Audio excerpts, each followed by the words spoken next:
شوکت شبیر کا ماتم. ابھی ہم زندہ ہیں، ہم زندہ ہیں، ابھی ہم زندہ. منصور دوانقی نے رات کا وقت تھا، امام جعفر صادق کے گھر کو آگ لگوا دی.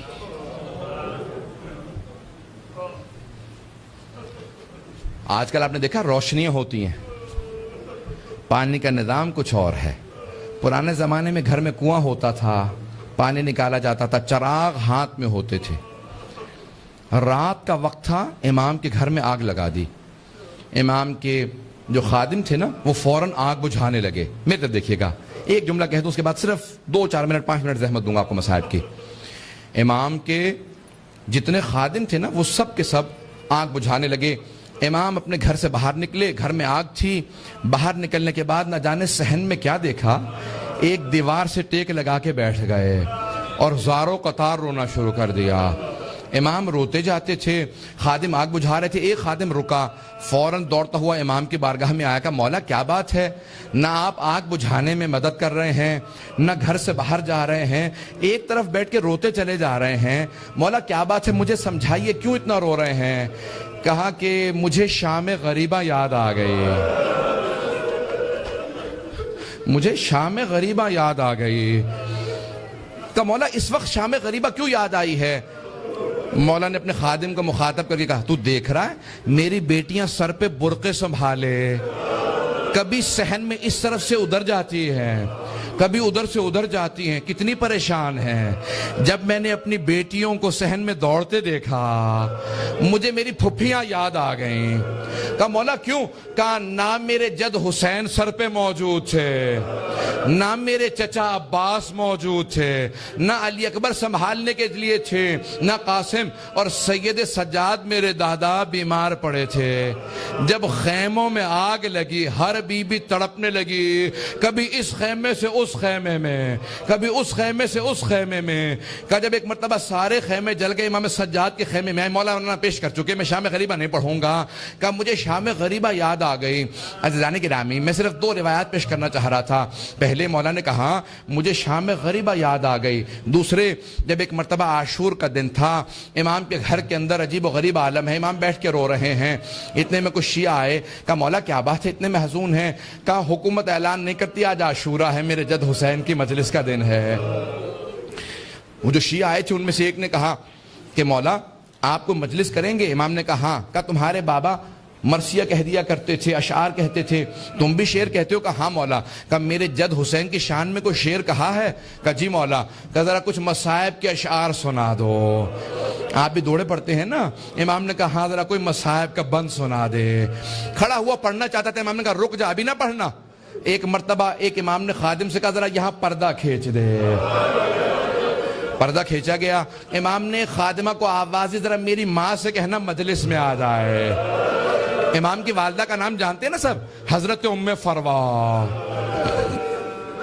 سب جانتے تھے امام کی والدہ حضرت ام فروا ہے. امام نے خادمہ کو آواز میری ماں سے کہہ دے میرے جد کی مجلس ہو رہی ہے، مجلس میں آ جائیں. میری بیٹیوں کو آواز دے دو، میری بہنوں کو بلا دو. سب پردے کے پیچھے آ کے بیٹھ گئے. امام نے کہا اب مصائب شروع کر دے. اس نے مصائب پڑھنا شروع کیا. جب مصائب پڑھ رہا تھا، روایت کے الفاظ میں نے خود پڑھی ہے، مستند روایت ہے، بڑے بڑے علماء فقہا سے سنی ہے. مصائب پڑھتے پڑھتے ایک مرتبہ اس نے آواز سنی کہ امام کی والدہ کے بین کی آواز آ رہی ہے. حضرت ام فروا بین کرنے لگی، ہائے میرا جد مارا گیا، ہائے حسین مارا گیا. بین کرنے لگی. اب امام صادق سے برداشت نہیں ہو رہا تھا، آنسو بہ رہے تھے، ریش تر تھی. امام نے امامہ اتار رکھا تھا، تڑپ رہے تھے. وہ جو مصائب پڑھ رہا تھا نا وہ امام کی والدہ کے خاندان سے تھا. اس نے مخاطب ہو کے کہا اے ام فروا اگر آپ زیادہ روئیں گی نا تو آپ کا بیٹا جعفر صادق آپ کو دلاسا دینے آئے گا، آپ کو سینے سے لگائے گا، آپ کے آنسوؤں کو صاف کرے گا، آپ کی چادر کو سنبھال کے رکھے گا. لیکن اے ام فروا آپ کی پھپھیاں جب میدان کربلا میں رو رہی تھی، کبھی شمر تازیانے مارتا تھا، کبھی خولی تازیانے مارتا تھا. بس بھئی اجرکم اللہ، میں تمام کر دیتا.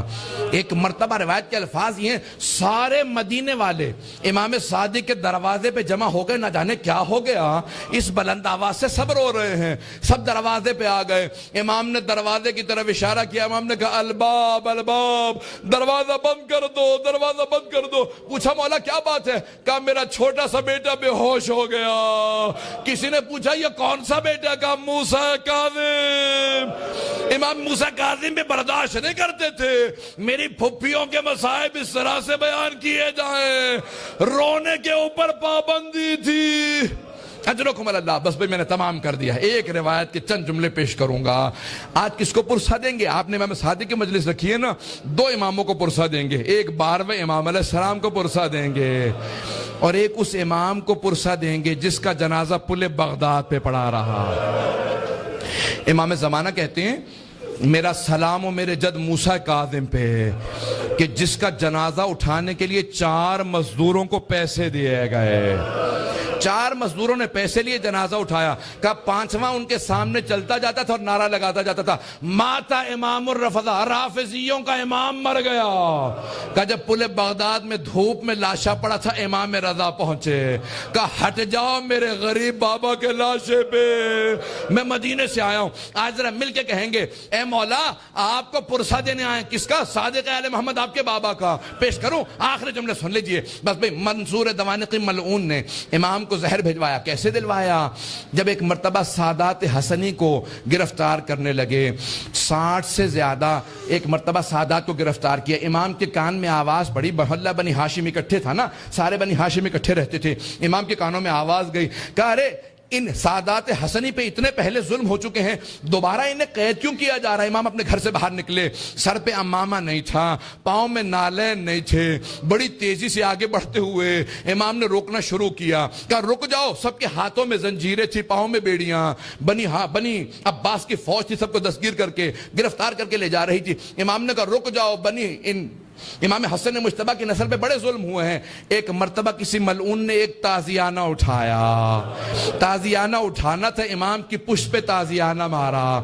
امام کا کرتا چاک کیا اور دوبارہ 2-3 تازیانے مارے. امام زمین پہ آئے. اس وقت امام بزرگ تھے. بس میں اس سے زیادہ نہیں پڑھ سکتا. امام نے پلٹ کے ایک مرتبہ ایک جملہ کہا کہ ہم نہیں چاہتے ہمارے جد کے حرم میں خون بہایا جائے، اس لیے ہم اپنے شیعوں کو جنگ کی اجازت نہیں دیتے. تم اس بات کا ناجائز فائدہ اٹھاتے ہو. ایک مرتبہ کسی نے کسی تازیانے کے اندر زہر ملایا. بس امام کا جو زخم تھا اسی زخم کے اوپر تازیانہ لگا.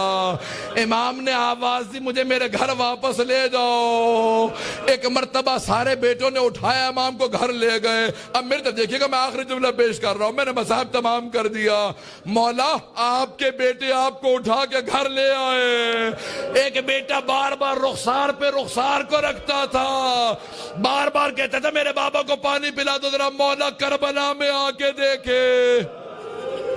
ایک 72 کے لاشیں اٹھا کے لانے والا بھوکا پیاسا ذوالجناح کی پشت سے زمین پہ آ رہا ہے.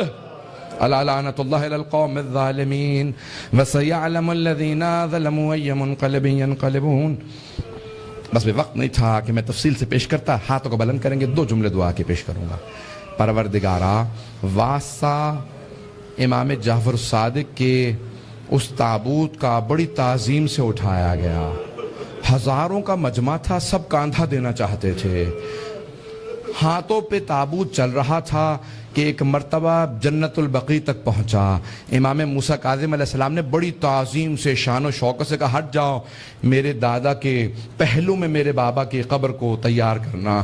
بڑی تعظیم سے قبر مطہر میں اتارا گیا. میرا دل کہتا ہے کہ امام صادق بہت رو کے کہتے ہوں گے اے میرے بیٹے موسیٰ کاظم، آج بڑی تعظیم سے مجھے تو دفنا دیا، لیکن میری نگاہوں میں آج بھی میرے جد حسین کا لاشا ہے کہ میرے دادا سید سجاد لاشے کے ٹکڑوں کو کیسے جمع کر رہے تھے.